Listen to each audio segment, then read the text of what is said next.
Over to you.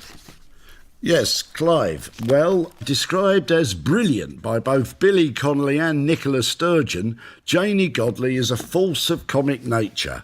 Apart from being one of Britain's leading stand-up comedians, she's also made a name for herself on social media with her brilliant remastering of political speeches, her slaying of right-wing trolls, and her famous one-word Donald Trump sign. I can't say the word here. Having had to postpone her latest tour, she's nevertheless been keeping busy, and she's one of the prominent people who've encouraged Scots writers during the lockdown. Janey, tell me about the National Theatre of Scotland's Scenes for Survival.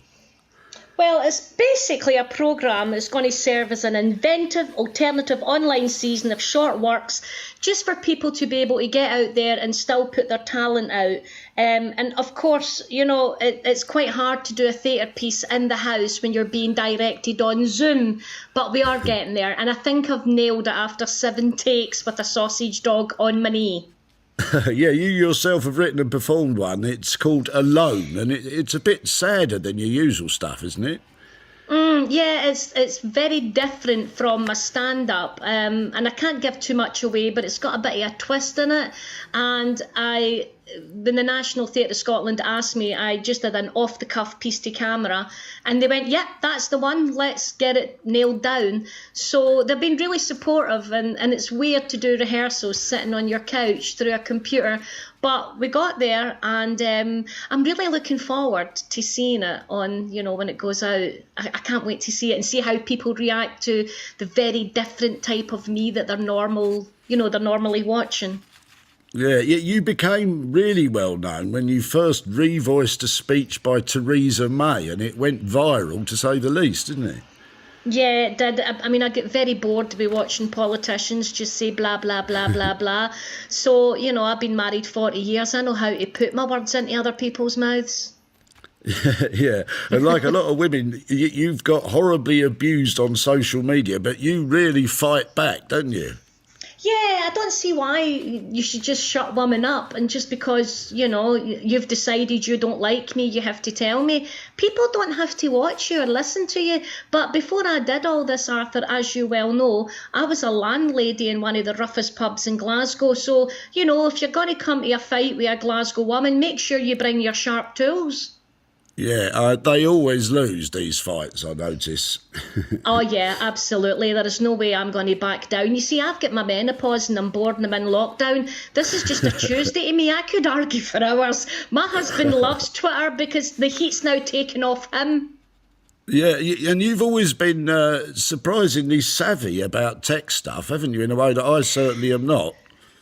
Yeah, I think, it goes back to being a small child. My daddy was that man in the street when anybody's television broke or radio broke. My dad was the man that fixed it. So I've always been infinitely interested in technology and computers, and everything I do has been self-taught.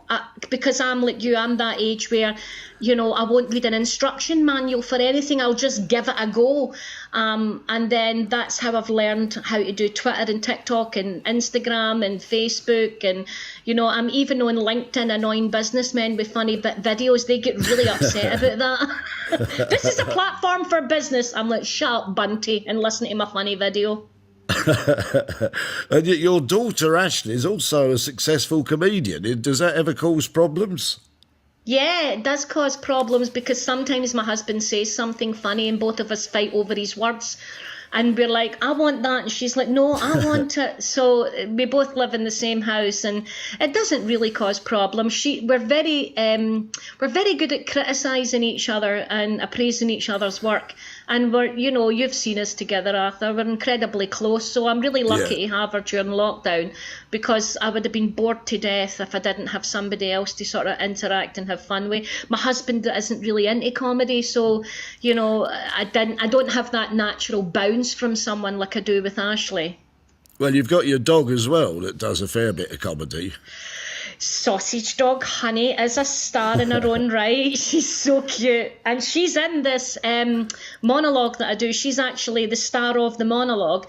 And every time I had to do it, I had to make sure she was, she was going to behave the way I wanted her to behave. So that old adage, never work with children or animals, was absolutely right. Because sometimes when I went to do the film and Honey's like, no, fatty, I want to go to sleep. I'm not contracted with the National Theatre of Scotland. So I had to keep working at times where Honey would be alert, because you know how much dogs just want to cuddle up like a wee peanut and go to sleep. Yeah, well, she's probably got her own Twitter page, I imagine, now, has she? No, she doesn't, because I've got enough admin to be dealing with without running a page for a dog. That's that. But I'm really excited about these. I'm really, really excited. And it's also going to raise money for the hardship fund that a lot of artists are facing just now. A lot of people who took part in this have given up their fee because, the theatres are the hardest hit just now as well in the arts. Yeah. And you're going to miss the Edinburgh Festival too, like me. Are you equally upset by that? Weirdly, Ashley decided this year not to do it as a big protest. I'm not doing it, and now everybody's not doing it, so she's miffed. No, I think that in retrospect, I'm kind of glad it's happened. And a lot of people who always moan about losing money won't be losing money, so that's a good thing. And I think it gives Edinburgh, the World Heritage Site, a break for a month, for a year, just to let them recuperate and put the price of their baked potatoes back up. So, I think everybody needs a break. I will miss I'll miss seeing you. I'll miss seeing all my friends. I'll miss performing every single night in front of a live audience. But it is what it is. People are suffering harder hardships than this. I do think Edinburgh does the best baked potatoes in the world. Do you? Yeah, but do they need to be £8 in August? That's all I'm asking, with a mere suggestion of cheese. Now, tell me about your tour. You had a big tour underway that you've had to curtail and postpone. What was all that about? Well, I had done most of the tour in England, and then it was coming back to 2 big nights at the King's Theatre, which had sold out. It was like 3,000 tickets, and that was slap bang right on the dates of the lockdown. So I was so looking forward to coming home to do the big shows at the King's, but they have been postponed to next year, and everybody was offered their money back, but only 11 people asked for their money back out of the 3,000. Really? So it's still sold out for next year. I miss being on stage. I like to ask comedians sometimes, what's the worst gig you ever did, or the most disastrous one, Janey?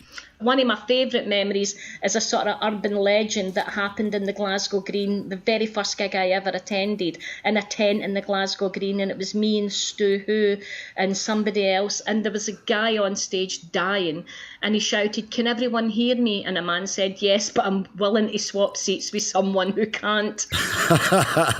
That is a great heckle. I think the worst heckle I ever heard was when there was a guy on stage and a woman shouted out, "Excuse me, I think you really need to think about the way your life is going. Not just your act is terrible. So is the whole point of your existence." Oh my God. I remember a gig in Paisley. I brought a girl on stage and she was dressed as a girl guide and she did some sort of character act. And it was in Paisley. I can't stop laughing thinking about it. And it was like these proper ruffled, crazy guys. And a man stood up and said, "Hen, what is it you're doing? What do you want?" Clive, have you got a question for Janey? Well, I was interested in this because it is a serious thing. You get all this abuse online. But David Baddiel has turned the abuse he gets on and the arguments that he gets involved with, he's turned that into a whole act. Would you consider doing that? Apart from anything else, just to expose how grim it can get, your yeah. I have done it. At the new year, I got a lot of far-right trolls decided to use the hashtag cancel Janey Godley. And it went viral, and then I made every single person I know tag my tour onto every single tweet. So they were effectively carrying an advert for my tour, and my tour sold out. So I talk about it on stage. I use their tweets and I sometimes read them out on my live feeds and everything. But yeah, I have used the material on stage and said it back to people and audiences. People actually pay to hear me say the words that people hate me about. and I get the money for it. So it's a win-win situation. Excellent. So you're used to dealing with angry drunks. Well, thank you, Janey Godley. Thank you, Arthur. Thank you, Janey. Alone, written and performed by Janey Godley, it will be broadcast by BBC Online and shared by the National Theatre of Scotland later this month. We're going to move on now to some music from